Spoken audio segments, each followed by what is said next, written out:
Good afternoon. Welcome to our Watts and Learn series. And this month we'll be talking about Pennsylvania renewable policy. And we're really going to be focusing on how to take action. My name is Sharon Pillar. I'm the Executive Director of the Pennsylvania Solar Center. And I'm joined today with my colleagues, Matt Mahoney, who's the Director of Government Affairs, and Amelia Egan, who is one of our program managers for our Get Solar team. And you'll be hearing from both of them. As well, we will be joined by Representative Phil Otten, who is the sponsor of House Bill 1467. So we're honored to have her with us today. So as we typically do when we do our webinars, we start off telling you a little bit about the Pennsylvania Solar Center so that you know who we are if you're just joining us for the very first time. So today we will spend some time talking about the legislation that is moving around in Harrisburg, or some of the things to watch. We'll talk about taking action and writing letters to the editor and contacting your legislators, which we're going to do during this next hour. And of course, hear from Representative Otten. And Amelia is going to be talking about our volunteer Pennsylvania Solar Corps. And very excited about another way that you can engage in this work.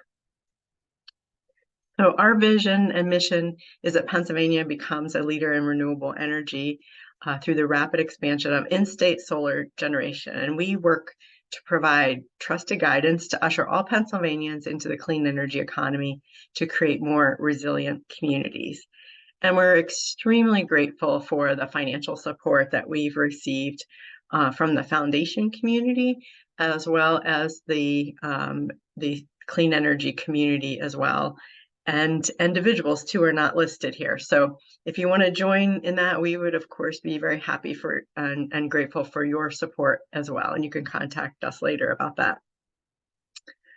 The way we work, the Pennsylvania Solar Center works to transform, educate, and advocate. And we transform, that is our technical assistance program called Get Solar, and I'll talk about that in a minute. And our education outreach, as well as our policy work, which a lot of this webinar will be focused on that.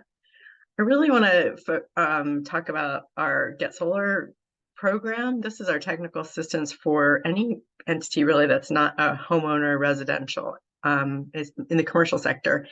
And this program has really blossomed over the last few years.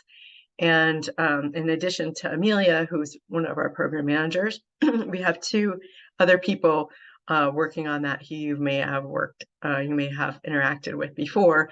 But if you have, if you're a business owner, or you're working in communities with schools or other entities, they can come into this program, and our team will walk through what their solar feasibility is, understanding what the economics and different financial opportunities are, including the Inflation Reduction Act and other loans or other programs like the USDA REAP grant for rural businesses.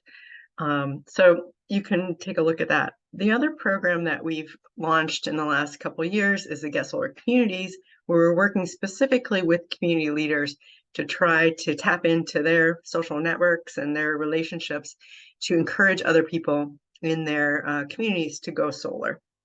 So these are the communities that we have been working with, and continue to expand that particular program. We're also working, very happy to be partnering with Generation 180, which is a national nonprofit, to provide free technical assistance through our Get Solar program for schools. So if you're working in a school and their leadership is interested in solar, we can help them as well. Of course, we have our Watts and Learn, our webinars and newsletters. We have a program called Lodestar Award, where we're lifting up those entities that have gone solar, and several other programs that we try to expand knowledge and education around the state. And you're going to hear a little bit more from Matt, but he's worked hard to put the solar policy as legislative guide, which is available on our website, that outlines every single solar legislation in Harrisburg, and gives you a little background and update about them. So our priorities policy-wise in Pennsylvania are number one, to increase the Pennsylvania renewable energy goals to 30% by 2030. And that's in alignment with Governor Shapiro's campaign promise of 30% renewables by 2030. And specifically, what we're talking about today is a bill that will achieve that. And we're really excited to have worked on this bill and the bill language, along with our colleague Ron Salentano, who's the president of the Pennsylvania Solar and Storage Industries Association. We have been working very closely with Ron for a number of years, and he's had a very big hand in this, of course, of the people who know Ron, not surprised, as well as Matt and I too. So we're also, our policy priorities focus on enabling community solar. This is a very, very important piece that we would like to see in Pennsylvania. And Matt will talk a little bit more about that, but just so everyone's on the same page, community solar will allow people who don't have solar access, so they don't either own their rooftop or they don't have good solar access as far as they have too much shading, or maybe they're a renter. So they could subscribe to a portion of a solar project in their community and then get credited on their electric bill for that. And this is a great opportunity to do that, but Pennsylvania does not allow that particular solar model in Pennsylvania yet. And then lastly, we're working always to defend against any kind of unfriendly solar policies as well. So I'm going to turn it over to Matt and let him go from here. Thanks, Matt. Thanks so much. And thank you all for joining us today. Happy to dive into the details and sort of set the legislative context for our Take Action oriented webinar today. So first, to sort of set the stage on the context and where we're looking right now, let's first take a look at the balance of power in Pennsylvania's General Assembly. So you'll notice on the House side, there's 203 total members of the House of Representatives, which is quite large. So, and everybody on this call is likely represented by one of those 203. There is one vacancy right now, but an important note, the House is 101 to 101 right now, House for Democrats and Republicans. So negotiation and compromise is a requirement. Now we're expecting the House to lean back into the majority with 102 Democrats again after the special election for the 21st district in Pennsylvania, which is close to Allegheny County, includes parts of the city of Pittsburgh and some boroughs right outside of the city. So we do expect, but that is a very narrow majority. But we are happy that that majority, and we'll be talking a little bit more about the House more specifically soon. But in the Senate, Republicans have 28 representatives and 22 Democrats. So for our bill, for the purposes of explaining our bill, we're looking closely at the House and expect some discussions in the Senate. And then with our Democratic Governor, Josh Shapiro, in the executive office, which includes several offices, policy offices, executive offices, lots of different programs and work coming out of the governor's office over the past couple of, after his first year. So we'll close to, but the first budget coming through, or close to at least, seeing the budget process play out, has provided a good depiction of what we can expect, how we can expect negotiation to play out, and how we can expect to see this executive interact with the General Assembly at large. So let's dive into some of the details of specific legislation on the next slide. So some key policies that we're taking a look at and that we're watching closely, and hope that we can, shed some light and share some wisdom here.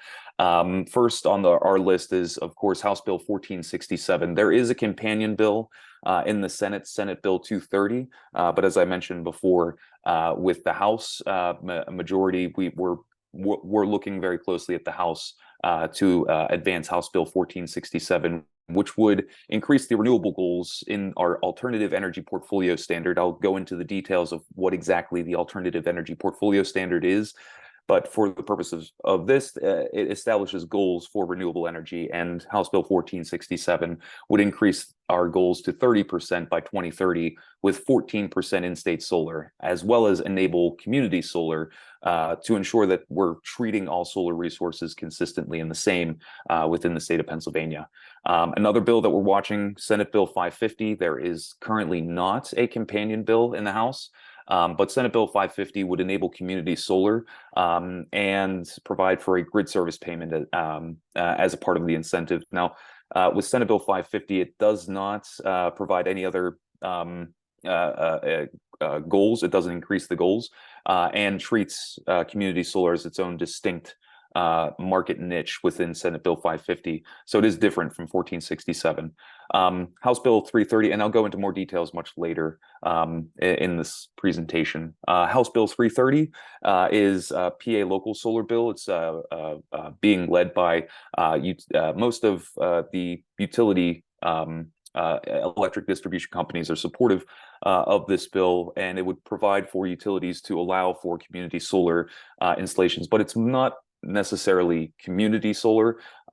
It's more of a shared solar model, as it doesn't really open up the market for community solar development to take place through free market, mostly or directly through the utility is how that bill would enable. And with House Bill 330, there is a co-sponsorship memo, but there is not currently a companion bill similar to Senate Bill 550.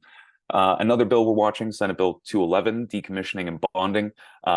There is a companion bill, but Senate Bill 211 includes considerations for salvage value and other considerations that we think are more favorable than the House companion. And then there's Senate Bill 798, which was recently introduced and is a worrisome bill because it prohibits solar and prohibits landowners from making choices with their land specific to Class 1 and 2 farmlands. And again, I'll talk more about that later. And then, of course, we're always looking for a tax on net metering. With any amendments or changes to the Alternative Energy Portfolio Standard being proposed, net metering is a key component of the AEPS, and any changes we expect, other stakeholders to make changes or suggest changes and amendments. We're of course standing strong against those attacks and making sure that folks know the value of net metering. We're working with stakeholders and other organizations that are very strongly supporting net metering as too, and I'm sure some of those folks are on this call today. And we're working hard to make sure collectively that we can defend our current net metering standards right now, and have a conversation about what the future looks like. But that's as much as we're willing to budge right now. Next slide, just again, sort of setting the context. Pennsylvania is a very important energy state. We're one of the largest electricity producers in the country, the third largest generator of electricity behind Texas and Florida. And I think that fluctuates maybe sometimes. But right now, Pennsylvania's energy mix is rapidly changing, and it has over the past decade. And that has significant impacts on prices and energy prices, consumer protection, and other resilience factors relating to the grid and how quickly the grid can respond to disruptions. There are several studies, but one study that has been conducted by, I believe, ICF and NRDC shows on the right-hand side there that natural gas is predicted to dominate our electricity mix by 70%. Right now, it's currently over 50%. So over 50% currently of our electricity comes from natural gas. And when we see that level of domination by one energy resource, it has those consumer impact concerns that I just mentioned. So increasing renewables diversifies our energy mix and makes our grid more resilient and helps provide more stable energy prices. It insulates from the different commodity price shocks that natural gas has recently experienced. The economic benefits of solar, if we place more solar on the grid, that solar is generated during peak periods of demand. So when most people are demanding electricity, that's when solar is working the best. And those costlier peaker plants that are often generating or using natural gas to generate electricity are dispatched, they're often much more costly. And so solar would help shave off those peak periods of demand and reduce energy costs for all consumers. In fact, when we reach 10%, we do help shave off, or actually 5%, we begin to shave off consumer prices for all electricity consumers. But the point is our electricity mix is becoming is not as diverse as it should be. And the Alternative Energy Portfolio Standard is a mechanism, a policy mechanism that ensures that our electricity mix is diverse to help protect consumers and ensure that we have consumer choice at front of mind. So to talk a little bit more about what the Alternative Energy Portfolio Standard is, we'll go to the next slide. The Alternative Energy Portfolio Standard was passed in 2004, and it was really a trailblazer in its time, and represented sort of, as I mentioned, the history. Pennsylvania is a very strong and important energy state. This represented a very strong and important a moment for a renewable portfolio standards and for renewable energy. And it established goals for our state to achieve more renewable energy in our electricity mix, starting with 18% of electricity from alternative sources. And you'll notice that alternative is in our renewable portfolio standard name, but that's reflective of Pennsylvania's diverse and eclectic energy resources, and also the breakdown of resources that are required. So it's a little bit confusing, but it can be simplified by thinking of Tier 1 is mostly renewable and Tier 2 is mostly non-renewable. There are environmental benefits is what some of the how the legislation is written, that benefits are for the environment. So with Tier 1, 8% from most of the mostly renewable, with a carve-out, a special carve-out within that Tier 1 that requires 0.5% to come from solar. And in 2017, there was a change that made it so that all solar could be purchased in the state of Pennsylvania, or it was required that solar was purchased from in the state of Pennsylvania, which was a huge win, because 0.5% solar is quite low. And today, 0.5% is incredibly low. And so having it come from in-state solar means that electric utilities would have to purchase solar generated in the state of Pennsylvania instead of in another state in what is called the PJM territory, which is a larger network of states that exchange energy on a wholesale market. And so as it's written, as it was previously written, that 0.5% could come from Virginia, could come from the Carolinas, and New Jersey. So now it comes from Pennsylvania, and we like to make sure that that's the case. Tier 2, large-scale solar or large-scale hydro, but waste coal and large-scale pumped hydro make up the most portions of Tier 2, but those are the products, and we're not very much focused on Tier 2. We primarily focus on Tier 1, and where we can gain the most in renewable energy generation in Pennsylvania, that is where we're going to have the most to gain, is in Tier 1. So we focus mostly on Tier 1. So with that being said, how can we make Tier 1 stronger? And that's why we're here today, a little bit more education. So let's jump into what the bill is. House Bill 1467 with its companion bill, Senate Bill 230, which would increase those Tier 1 goals from 8% to 30%, as I previously mentioned, and then also enable community solar. And this is where it gets interesting.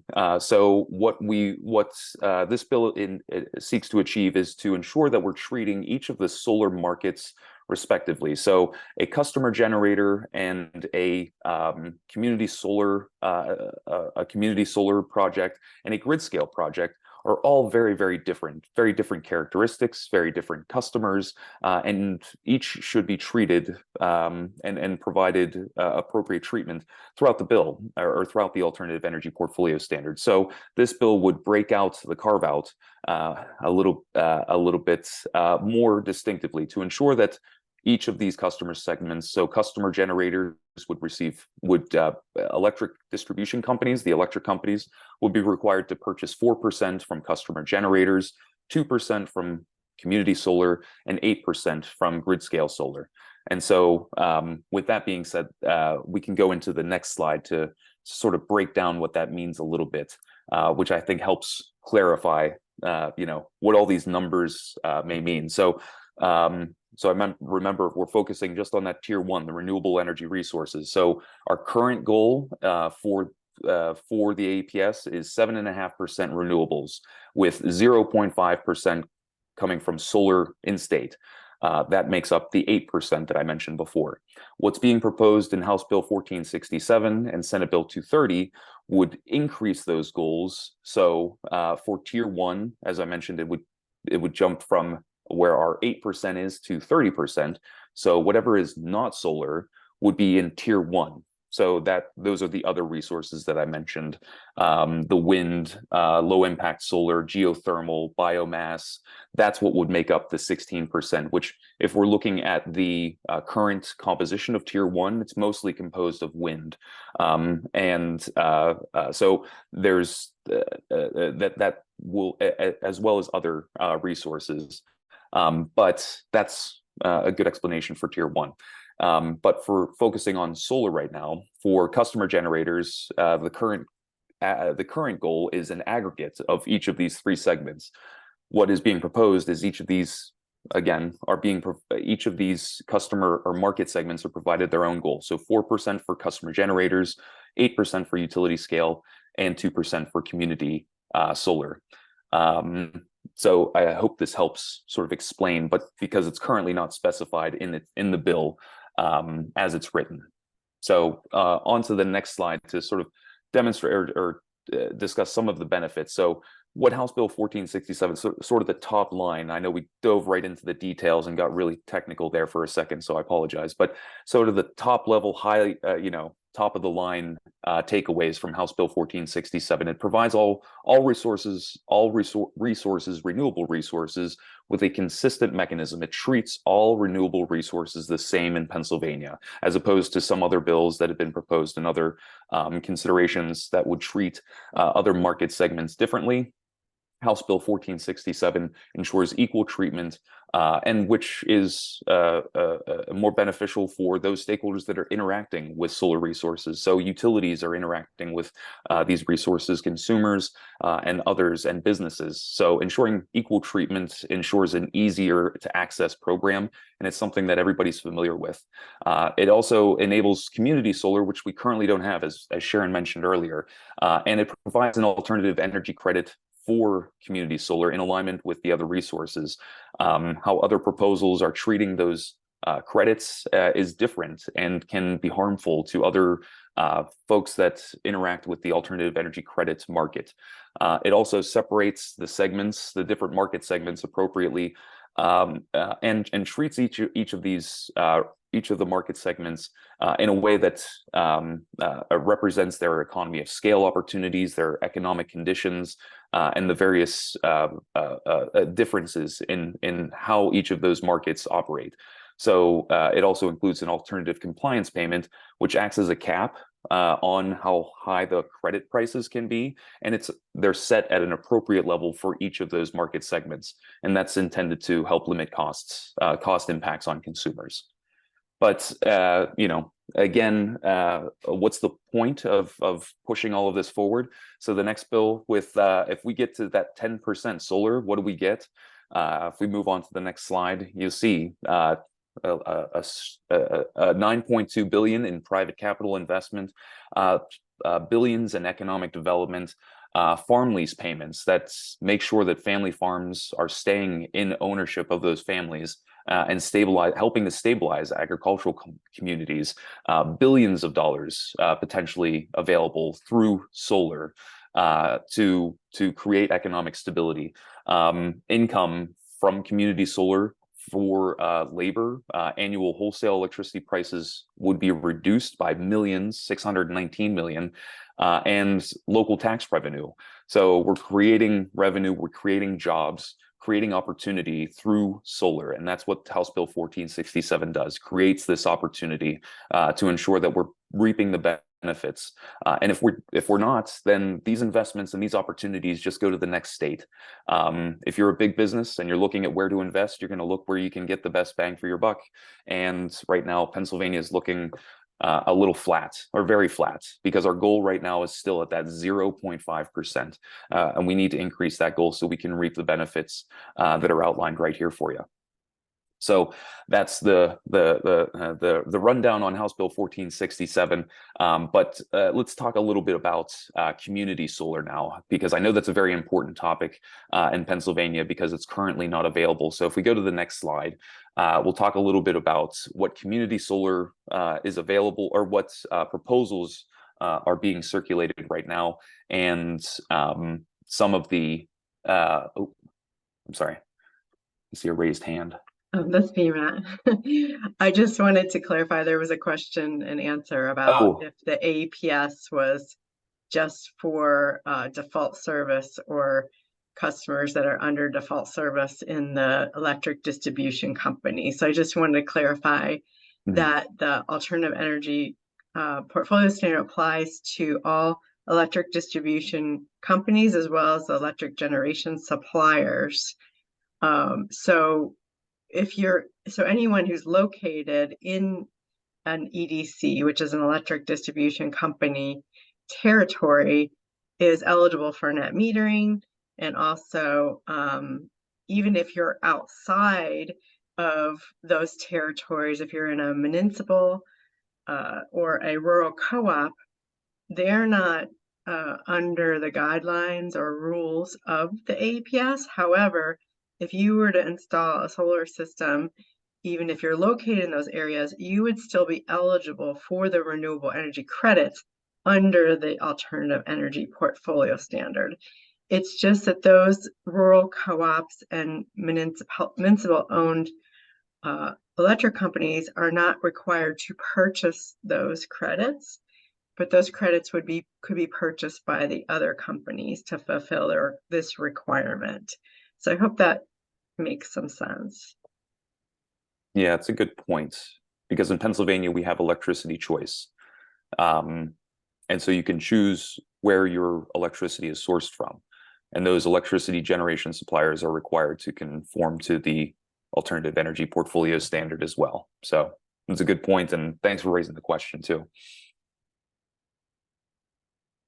And there is one other question that sort of gets to net metering. I thought maybe we would answer that now, since so net metering is allowed and permitted under the APS. And what net metering does essentially acts as a bank. So if you've got solar, I'll just say on your rooftop or your property, you're using and you're generating electricity, say in a month like now, you might be over generating and not using all that electricity. So that excess goes out to the grid for your neighbors are actually using those electrons, but you get credited on your utility bill. It sort of acts like a bank. So next month it'll roll over to that and you'll get credit and you'll be able to use it next month. Then you get into months like February or January, February, March, where you're not producing as much, you're pulling more off the grid, but you're using that sort of bank on your bill that you've credited and build up in the longer summer hours. And that's also true at nighttime. So at nighttime, you're not producing solar energy, you're tied into the grid. Most systems in Pennsylvania are tied to the grid. It's unusual to have a battery only standalone system. So the grid is really important.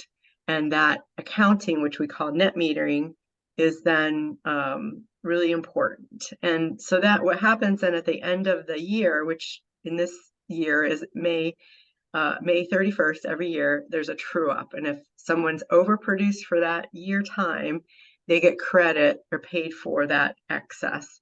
It's a little bit lower rate than they get month to month. So it's more on the price to compare level. So that's why net metering is important. And this bill, the APS, creates the credits that are produced for the systems. We didn't really get into how that works, but that's an important piece in financing, whether you're a homeowner or a large business or a utility scale project. Those credits are sold on a market, and really important. So if you have a house, you might be earning 6 or 7 of these credits every single year based on the energy you're generating, and then they're sold on a market. And so that helps to pay for the systems. It's a really important market driver for investors of all sizes to decide if they're going to invest into solar or other renewables in Pennsylvania. And a lot of other states have these goals. We're very far behind, as Matt showed. So just wanted to clarify that as well. Thanks, Matt. Thank you, Sharon. And I was just answering a few questions in the chat myself, so I apologize for the tippity tapping. And Representative Otten is on now, so maybe. Oh, fantastic! This would be a great the APS. Maybe there'll be a great transition time to have her on. I agree. If she's available. Well, maybe she's not ready to join us. Oh, hey guys, I'm sorry. It says that my the host has stopped my video. That's why. We will fix that. Well, maybe in the meantime, we can move to the slide that has Representative Otten's information. That's very good. Well, we're very grateful for Representative Otten to not only join us today, but to have introduced this bill, House Bill 1467, which is a game changer bill for renewable energy and climate resilience in the state of Pennsylvania, and will, as we mentioned, have such a big economic boon. We didn't list the number of jobs, but we're talking in the range of 50,000 to 70,000 jobs we're talking about here. This is an enormous opportunity, and we thank Representative Otten for your leadership on this, and so excited to be working with you, and thank you for joining us today. Yeah, it's my pleasure. Thank you, guys. It's been really fun to work on this. I have to give credit where credit is due to my counterpart in the Senate, Senator Sanasiero, who has carried this bill for quite some time. And now that we have a Democratic majority in the House of Representatives, it really seemed like a good time to take that leadership and build a bill in the House that we think we can get through and make some movement on this. So the AEPS, it expired, or basically we've hit our targets in 2019 or 21. Was it 21? 21. And in 2019, an earnest attempt was made at updating it, but that did not make its way through the legislature. And so we're at a critical time where if we don't start to make forward movement on solar, on renewable energy in Pennsylvania, we're missing a huge opportunity, not just to solve the climate crisis and to bring great jobs to our state, but to take advantage of a tremendous amount of federal investment that's currently happening across the country to get our states moving forward and gain some momentum on this clean energy transition. And I actually just returned from Indianapolis on Saturday from a few days working with the National Caucus of Environmental Legislators, which is environmental legislators from across the country. And there are so many great things happening across the country to poise our competing states for the dollars from the federal government. And so I left there feeling motivated and feeling the competitive drive in me, wanting to see Pennsylvania, set the stage to compete for these dollars and make sure that the folks here in Pennsylvania have the same opportunities that states like Colorado and some of these other states like Oregon and New Jersey's doing a great job, just like poising themselves to bring these dollars in, bring these jobs, and get this transition going. That is not just going to make energy more efficient. It's going to make energy much more affordable for folks. and much safer. So while I was in Indianapolis, we were facing two seriously devastating crises at the same time. The fires in Maui, every day started with a moment of silence. Legislators from Hawaii gave updates on what was happening every day, and it really grounded us in the work that we were doing, because it just was this in your face reminder of why this work is so important. And then here at home, the massive home explosion that happened in Plum Borough in Western Pennsylvania, actually, two of the victims happened to be the family members of one of my nephew's teachers. And so, just these devastating and very real, tangible reminders of why this work is so incredibly important. We need to bring safer energy into our homes. We need to bring, we need to ensure that our environment is safe for our kids and is healthy for our kids. Just this week, while I was also returning from the Midwest, the University of Pittsburgh released their study on the health impacts of fracking, and again gave us a devastating reminder of why we need to transition off of fossil fuels, and how deeply our children and their health is being impacted by our reliance on fossil fuels. So I'm super excited to be here. I'm super excited to be a part of this work. I'm grateful for everything that you all are doing. And if there's any questions I can answer, I'm happy to answer that as well. Purpose on what do you, we get this question a lot. What do you think the trajectory or timeline looks like, maybe in the House, or the support that you're seeing for this bill in the House? Yeah, I mean, we have seen a pretty significant amount of support from members in just the introduction. This is actually probably one of the most important pieces of legislation from a clean energy and environmental perspective that we can do, because it actually incentivizes the creating some momentum on this, and it gives the incentives to get the to actually get the projects in the ground. And so,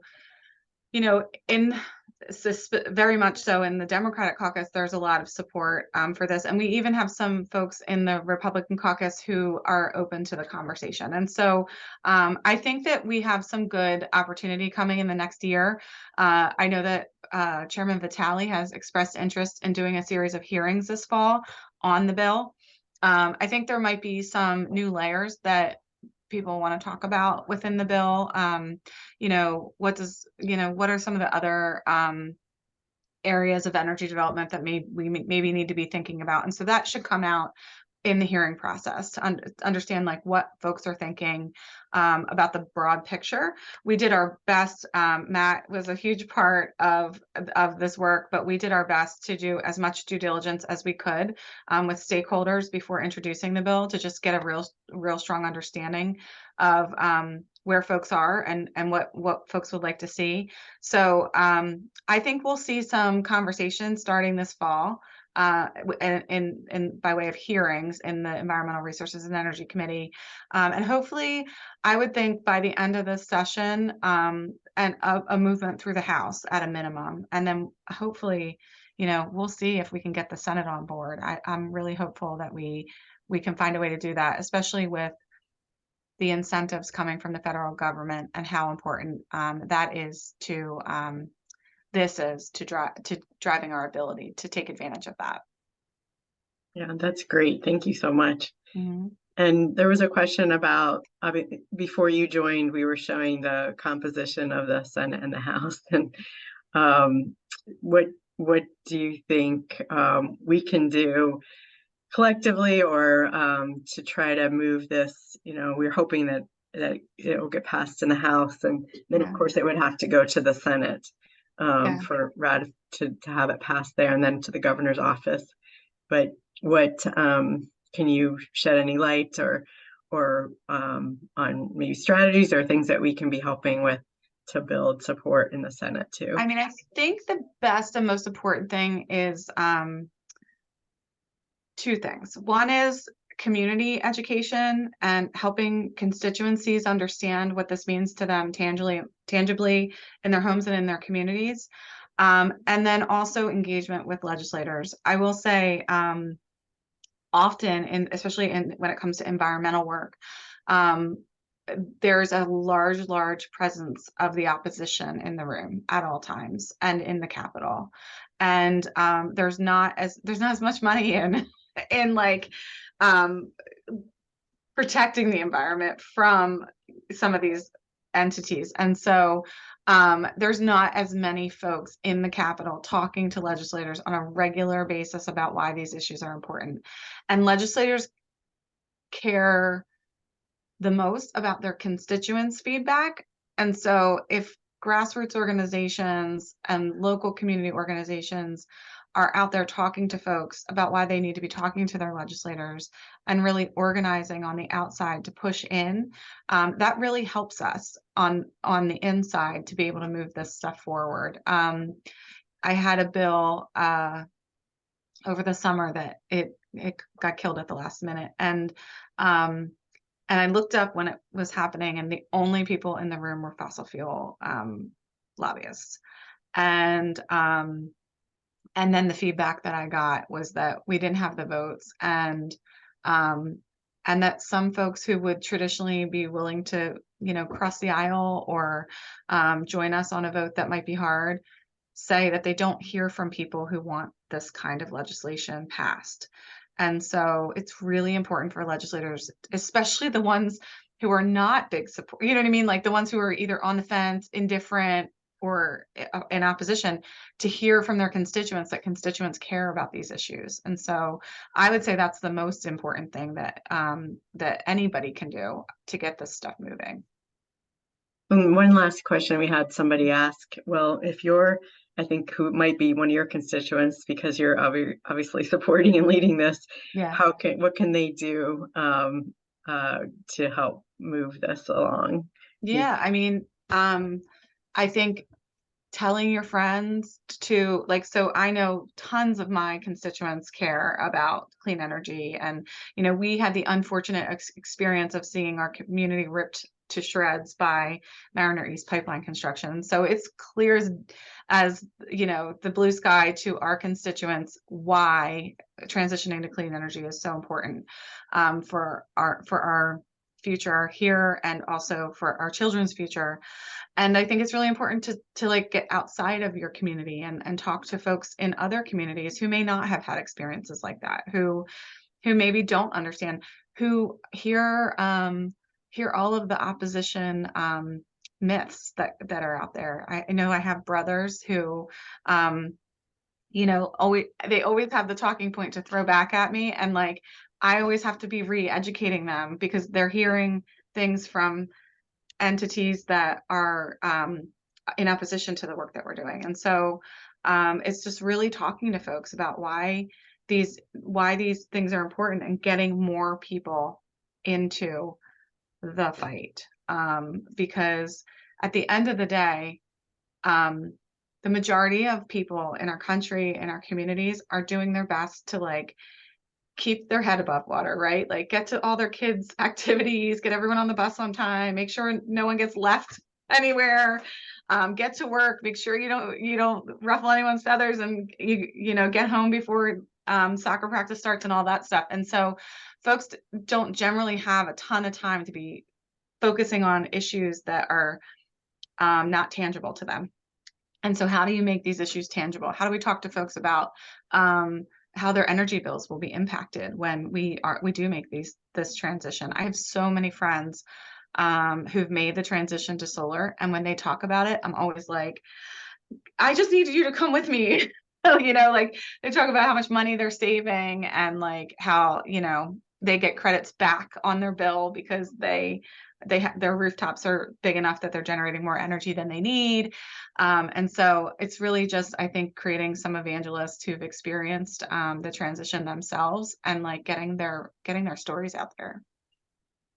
Well, that's really great. And I think that's such a wonderful transition, because the rest of our webinar, we're going to talk about how people can get involved in what they can do personally. Awesome. And so we're very grateful again for your leadership and work on this and in the House and all the opportunities that await us. It's very exciting. So thank you so much. Thank you, guys. Thank you. You're welcome to stay on, or if you have to go, we understand that as well. Okay, I might drop off, but I'm gonna listen in for a little bit. We understand. Thank you Okay. so much for your time. Thank you, guys.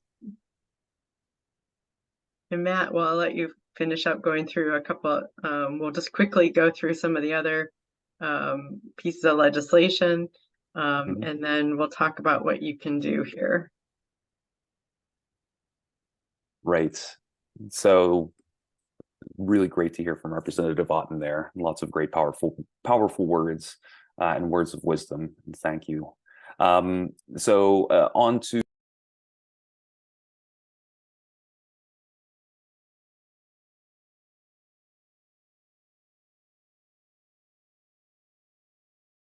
Matt, you're on mute. Oh my goodness, thank you so much. I had just thanked Representative Otten for the good words of wisdom and sharing good insights there. Apologies for being on mute. But you're on mute again. I don't know why that keeps happening. I apologize. That's funny. No, that's all right. So provide a quick overview of community solar legislation. So first, of course, House Bill 1467 and Senate Bill 230 do authorize or would enable community solar at 2%, set a goal of 2% community solar within the solar carve-out that I described earlier from Tier 1. It would provide the same renewable energy credit system that current customers are utilizing. The renewable energy credit is a transferable credit that's created from qualified renewable energy or qualified resources that are identified in the alternative energy portfolio standard. We didn't really discuss this, but 1 megawatt equals 1 REC, and that credit is then traded and creates another market incentive for customers. So the House Bill 1467 uses the same renewable energy credit structure that is currently in place for community solar. And bill credits would be at the price to compare, which does not include distribution charges, and mirrors most of the language from Senate Bill 550. So Senate Bill 550, the next bill, which does not include a House companion bill, but there is a co-sponsorship memo that's been circulated by Representative Coffer in the House. And this bill would create, again, a standalone community solar program. So treats community solar as its own its own market. And this could have negative impacts or would have negative impacts on Pennsylvania's current renewable energy credits customers, because with the community solar program proposed in Senate Bill 550, those SRECs, the renewable energy credits created, would just be they would go directly to the utility. They wouldn't have to purchase them. They would just go directly to the utility as part of the incentive structure that's been developed. So again, treating community solar very differently. And there's also a grid service payment, which is really an overly inflated incentive and would have significant ratepayer impacts if actually advanced. So really want to be sure that we're taking a close look at or considering what the ratepayer impacts are. Senate Bill 550 would have significant ratepayer impacts. And then House Bill 330, which proposes essentially not a community solar program, but more of a shared solar program in the sense that it's a non-competitive program. It provides utilities with the exclusive rights to authorize programs, to allow programs to even establish. And then it also creates this solar energy rate, which is sort of an artificial creation of value for solar energy. And then also net metering customers can't participate. And it also includes LMI, consider low to moderate income customer participation, but there are some concerns with how that's structured as well. So really, if we're thinking of community solar, House Bill 1467 and Senate Bill 230 are really the options that ensure consistency, are based on programs and certainty for growth and opportunity. Whereas the other programs have not been tested. Senate Bill 550 specifically has not been tested in other states. And Pennsylvania, as I mentioned before, is a very important energy state. So it's important to get it right. So let's go on to the next bill just to sort of wrap up the legislative discussion so we have time to talk about how we can take action. So a few bills on decommissioning that we're taking a close look at. Senate Bill 211 would create a statewide decommissioning requirements. The important piece here is that there is Senate Bill 211 and House Bill 925, which are companions. However, Senate Bill 211 includes more considerations for salvage value, which are important when considering, the value of materials whenever a solar installation reaches its end of life, and how the treatment of those materials are considered when thinking of the financial protections that are required for both the landowner and for other stakeholders, such as local governments, developers as well. So Senate Bill 211 really represents a lot of compromise and a lot of discussion that's taken place with other associations like this. Other trade associations have been working closely with members of the Senate to really ensure that those characteristics, what I just mentioned, the salvage value and ensuring fair treatment of all stakeholders involved. Senate Bill 211 does represent that. So we at the Pennsylvania Solar Center are much more supportive of Senate Bill 211, not of Senate or House Bill 925. And then last, and then I'm sure Sharon wants to chime in on this as well, but Senate Bill 798 was recently introduced, and it is a very harmful bill or a proposal where it would not allow or permit building solar on Class 1 or 2 soils, which, if anybody is familiar with the agricultural landscape in Pennsylvania, is very diverse, or not the agricultural landscape, but just the landscape in general. We have a great variety of different types of soils and often many different types of classes on one parcel of land. One parcel can contain several classes of soil. This would not apply to existing projects, but the point here is that this is a bad bill and restricts landowners from taking action on their own land. Sharon, I'm not sure. Is there anything else you wanted to add before we I'll transition just away from very this? briefly, we won't spend much time on this, but this bill is couched as a farmland preservation bill, which it is not, because if we were really serious about farmland preservation and using Class 1 and 2 soils, there'd be prohibitions for any kind of development on these soils, not just solar. So we see it as an anti-solar bill. That is what we're calling it.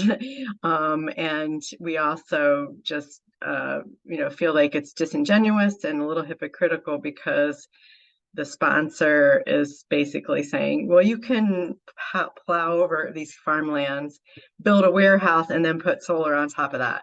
So that's and get an incentive for that. So again, not really a farmland preservation tool. Obviously, we want to see more development on brownfields, abandoned mine lands, and landfills. There are other ways to do that. This incentive that's offered here is not really that robust, but this is not a bill that we would support. So I think what we want to do, we only have a few minutes left. We want to move right into what we were hoping you would do today.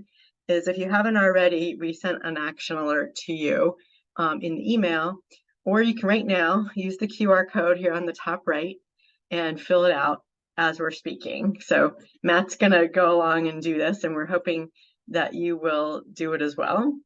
And that we will sorry, I was reading a comment there, that you would do that and fill that out. We'll just take a minute to do that. While you're doing that, I'm going to answer another question that's here. And mention of developing farm on abandoned immediate coal mine properties. Yes, again, we totally support the building of solar on brownfields, abandoned mine lands, capped landfills.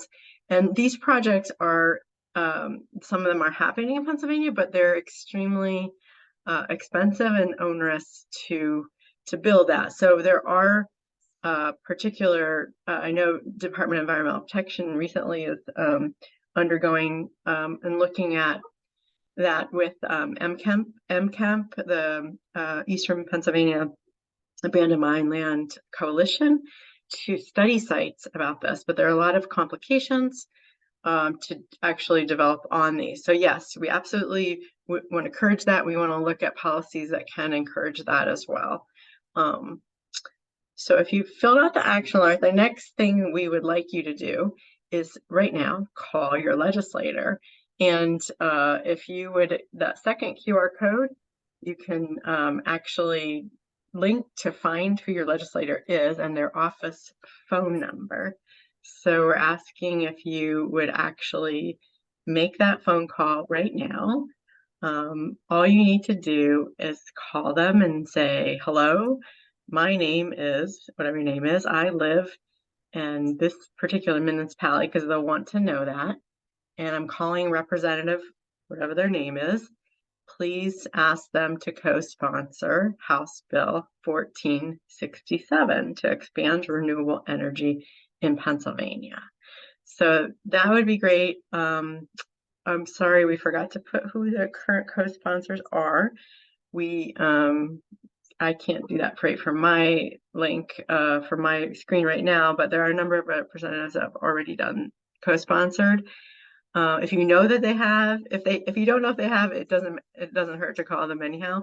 If you know they've co-sponsored, you can call them and thank them. I think that's something a lot of representatives, legislators like to hear, that they've done something good, and it might actually encourage them to work beyond just the co-sponsorship, but to try to get their colleagues as well to co-sponsor that too. And then as you're doing those things, I hope you're doing them right now, we hope that you might go ahead and send that action alert or QR code to some other people. So employees, friends, colleagues, and as that Representative Otten mentioned, even if your legislator is doing that, and Matt just put in who the current list of co-sponsors are in the chat. So, but having the ripple effect and getting other people to sign on is really important, and growing this movement across the state. And we really need a lot of people talking about this and sending information to their legislators. So while you're maybe doing that right now, I'm going to move into the next part that we're hoping that you do, is that if you're a business, we're going to be reaching out to you to ask you to do a sign-on letter. And we'll be sending out the action alert too in emails and asking you to do that. We have partner organizations that have their own action alerts. So, welcome to sign those as well. I know Solar United Neighbors, I believe Vote Solar, and there are many others that are working on this as well. So we're hoping that that you will spread the word.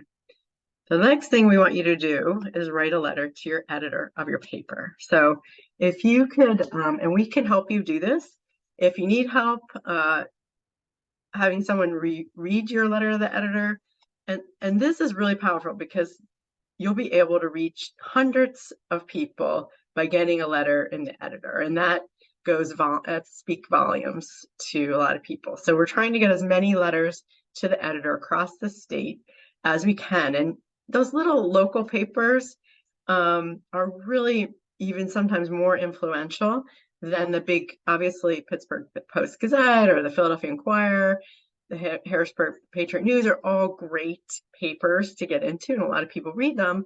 But the local papers, people read them like page by page, and they're really influential. So we encourage you to do that. If you would, they usually have a word limit of 200, often around 250 words limit, but you can go onto the website, find out how they would like you to submit that. Sometimes it's an online form, sometimes it's an email, but just figure out how you do that.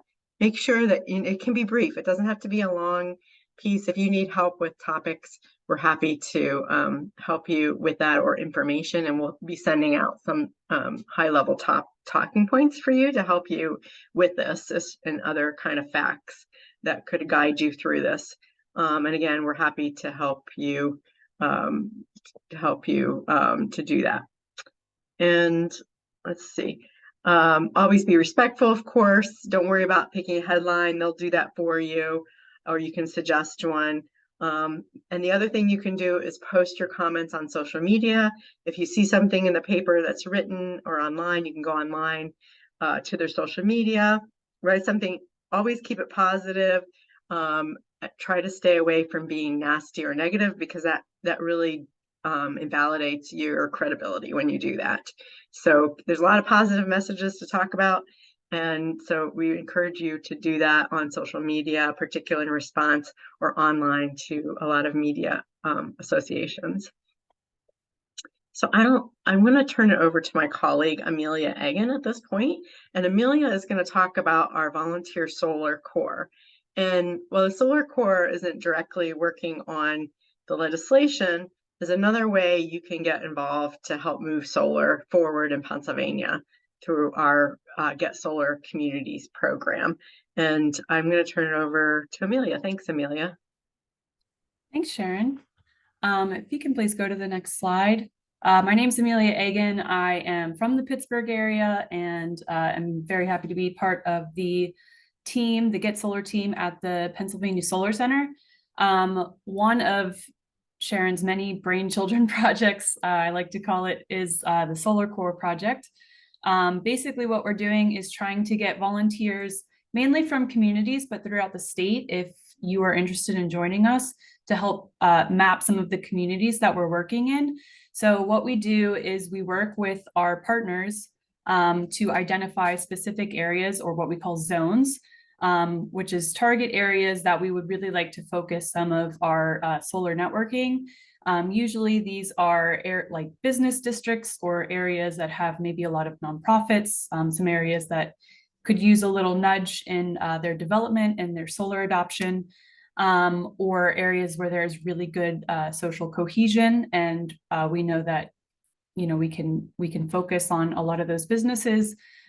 So we take people from the communities and we do 2-hour sessions with a training guide. And there's also a video that we send ahead of time to use a free online software called PV Watts, and also Google Earth and Google Maps. So all free softwares that you can access online. And we just basically pick an area and go around and find good rooftops together. We also use it as an opportunity to connect and answer questions you might have about the solar industry, about specific projects in the area, about the community. So it's kind of just a good time to bounce some ideas off of each other, while also contributing to the solar adoption of these specific communities. If you can please go to the next slide. Thank you. So far, we've had a couple of sessions. In just these couple of sessions, we've had about 34 people log on and join us. We've already covered 215 sites between all of these communities, and we have a number of partners that we're working with.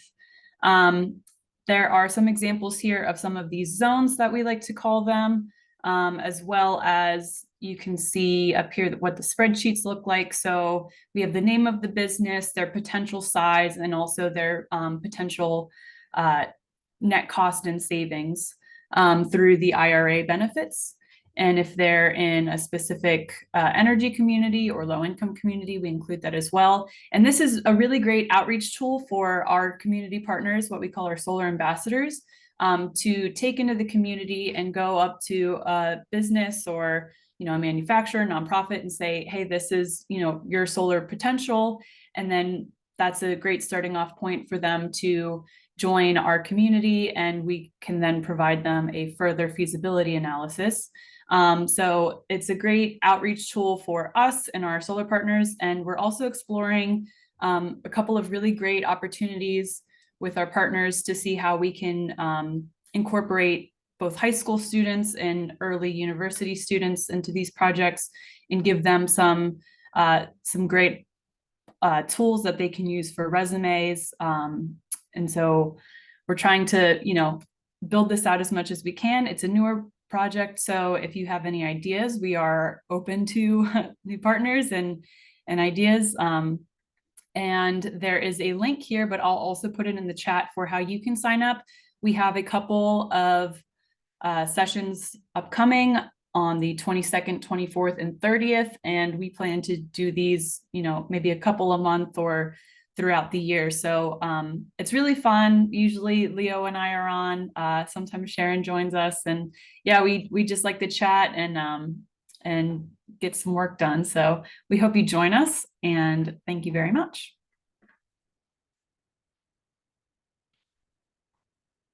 Thank you, Amelia. And thank you all for joining us. I hope I was just taking a look at my email. I get notifications whenever folks submit their action alert. And I have over 13, 14 emails lined up. I apologize for not getting everybody to thank them for submitting their information. But thank you. And Amelia just put a helpful link in the chat for anybody that's interested in getting involved in Solar Core. So please click on the link and get involved and get engaged. Great. Well, I think there's still a few questions floating around in the chat. I don't know that we got to everything.